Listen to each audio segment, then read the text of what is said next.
द्वापर युग से जुड़े कई असंख्य रहस्य आज भी दुनिया में मौजूद हैं। माना जाता है कि उस समय से जुड़ी कुछ बातें आज भी भारतवर्ष में कहीं ना कहीं सांस ले रही हैं। और आज के एपिसोड में हम उन्हीं में से एक रहस्य के बारे में बात करने जा रहे हैं।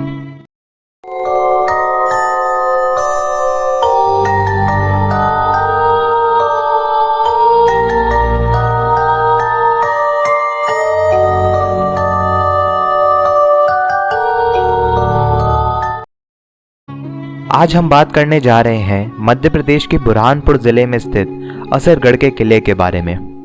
माना जाता है कि ये किला ना जाने कितने ही रहस्य अपने अंदर दबा कर बैठा है। अगर हम आर्कियोलॉजिकल डिपार्टमेंट की बात सुने तो वो ये बताते हैं कि ये किला आज से 5000 साल पहले बनाया गया था। जी हाँ, उनका कहने का मतलब ये है कि इस किले का संबंध महाभारत काल से है, जो उस समय खांडव प्रस्थ में आता था। लेकिन इस किले का स्वरूप महाभारत काल के किले से अब काफी भिन्न है, क्योंकि बताया जाता है कि जो वर्तमान स्वरूप है इस किले का वो मुगल शासकों द्वारा दिया गया था। लेकिन इन सब बातों के बावजूद कुछ और भी मौजूद है इधर।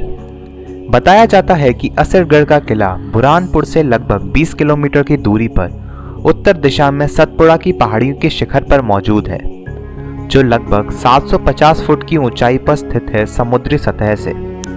इस किले में एक शिव मंदिर भी है और इस मंदिर से एक रहस्य जुड़ा हुआ है। बताया जाता है कि जब सुबह सुबह मंदिर खोला जाता है तब शिवलिंग पर रोली और ताज़े फूल चढ़े हुए मिलते हैं रोजाना। और वहाँ के लोग ये बताते हैं कि रोज सुबह ब्रह्म मुहूर्त के समय 3:30 से 4 के बीच इस मंदिर में अश्वत्थामा पूजा करने आते हैं।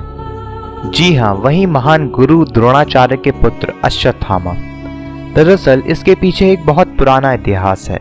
आज से 5000 साल पहले महाभारत के युद्ध के दौरान जब गुरु द्रोणाचार्य पांडवों की सेना का विध्वंस कर रहे थे, तब श्री कृष्ण ने युधिष्ठिर को कूटनीति का सहारा लेने के लिए कहा था और उन्होंने छल से गुरु द्रोणाचार्य को मारने का मार्ग बनाया।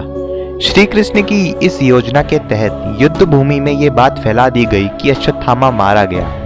और जब गुरु द्रोण ने युधिष्ठिर से इस बात की सच्चाई जाननी चाहिए तो उन्होंने कहा कि हाँ, अश्वत्थामा मारा गया, लेकिन मुझे ये नहीं पता कि वो नर था या हाथी। इस बात से गुरु द्रोण इतने आहत हो गए कि वो अपने शस्त्र त्याग कर रणभूमि में ही बैठ गए। और तभी अवसर पाकर पांचाल राजकुमार धृष्टद्युम्न ने गुरु द्रोण का वध कर दिया।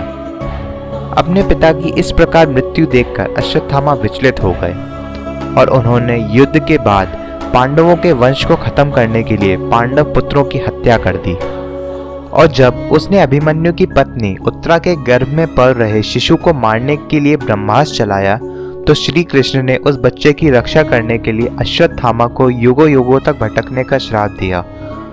और तभी माना जाता है कि अश्वत्थामा आज भी अपनी मुक्ति के लिए इस धरती पर भटक रहा है। वो हर रोज ब्रह्म मुहूर्त में किले में स्थित गुप्तेश्वर महादेव के गर्भगृह में मौजूद शिवलिंग की पूजा करता है और अपनी पीड़ाओं और दुखों की मुक्ति के लिए कामना करता है। वेद पुराण भी यही बताते हैं कि अश्वत्थामा को अमर रहने का अभिश्राप मिला था। और अगर इन सब बातों में कुछ भी सत्य है तो अवश्य ही अश्वत्थामा आज भी मौजूद है। जब श्री कृष्ण ने अश्वत्थामा को श्राप दिया था तब उन्होंने उसके मस्तक पर मौजूद मणि को भी तबाह कर दिया था, जिसकी वजह से उसको अनेक प्रकार की बीमारियां और रोग लग गए।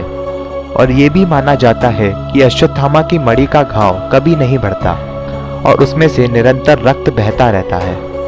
कुछ लोग तो ये भी बताते हैं कि जब भी वो रात के वक्त मंदिर के पास वाले जंगल के पास से गुजरते हैं तो उनको किसी के कराहने की आवाज़ें आती हैं और उस कराहने की आवाज़ में वो व्यक्ति हल्दी और तेल की मांग करता है। और ये वाकया कई लोगों के साथ हो चुका है। बुरहानपुर जिले में एक कहानी बड़ी मशहूर है कि एक बार जब रात के वक्त एक पुजारी मंदिर में ताला लगाकर वापस जा रहा था, तब उसको किसी के गुर्राने की आवाज़ आ रही थी।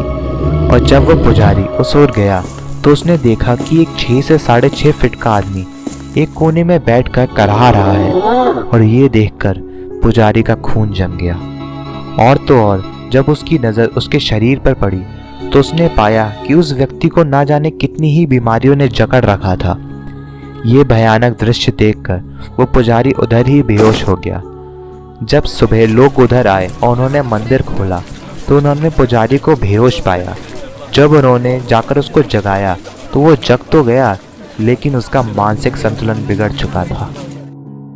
उस वाक्य के बाद लोगों ने जानने की कोशिश की कि क्या हुआ था उधर। कई लोग मंदिर में रात के वक्त रुके भी, पर अचानक वे सब सुबह होते होते सो जाते थे और जब वे उठते और मंदिर के भीतर जाकर देखते तो शिवलिंग पर वही फूल और रोली चढ़ा हुआ पाते। जब इन बातों पर और रिसर्च की गई तब एक बात और पता चली कि अश्वत्थामा की इतनी बुरी हालत और दुख को देखकर एक बार महादेव ने उसको एक वचन दिया कि अश्वत्थामा, तुम्हारा श्राप अवश्य टूटेगा। तुम आज से कलयुग के अंत तक जियोगे जरूर, पर कलयुग के अंत के समय भगवान विष्णु के 10वें अवतार के दर्शन करके तुम मुक्ति पा पाओगे। और तभी से अश्वत्थामा उस दिन का इंतजार कर रहा है। इन बातों में क्या सत्य है, ये सब तो वेदों तक ही सीमित है। पर एक प्रश्न है, अगर पुजारी का मानसिक संतुलन बिगड़ गया था तो ये सारी बातें लोगों को पता कैसे चली? सोचिए, कई सवाल हैं पर जवाब एक भी नहीं। क्या सच में अश्वत्थामा असरगढ़ के किले में स्थित गुप्तेश्वर महादेव की पूजा करते हैं? क्या मालूम, पर कुछ तो रहस्य अवश्य है इस मंदिर में और एक दिन उस पर से पर्दा भी अवश्य उठेगा। और एक आखिरी बात, अगर अश्वत्थामा आज भी जीवित है और कहीं वो आपके सामने आ गया तो आप क्या करेंगे? सोचिए, क्योंकि मैं फिर लौटूंगा एक नए रहस्य के साथ। तब तक के लिए आप सोचिएगा ज़रूर।